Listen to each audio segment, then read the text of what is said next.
really important to be able to speak on this bill. Senator Jordan on the bill.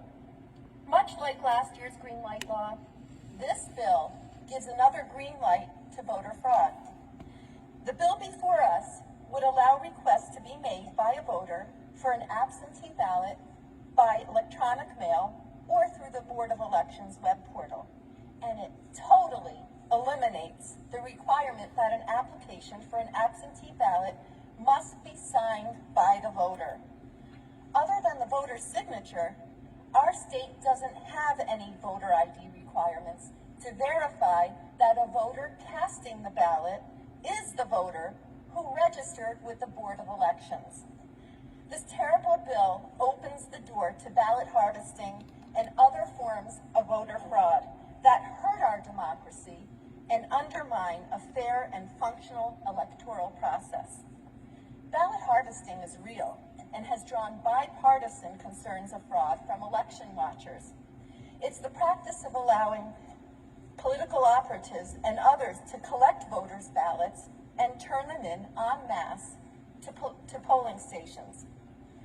Bad actors could, and likely will, submit a wide number of absentee ballot requests by electronic mail, a launch pad for ballot harvesting on an unprecedented scale and scope.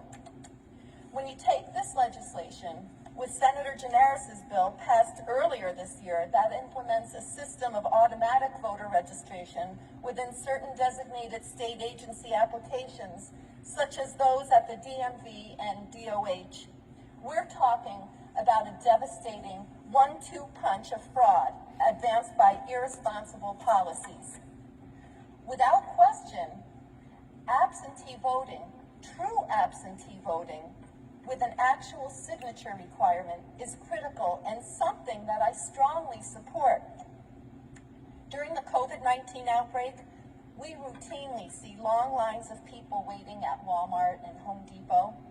If this is the case, then why can't we stand in line with proper social distancing and now also with early voting, which further spreads the lines out over 10 days to vote, which is our civic duty.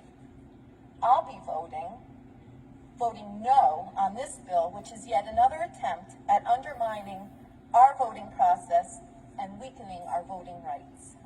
Thank you, Mr. President.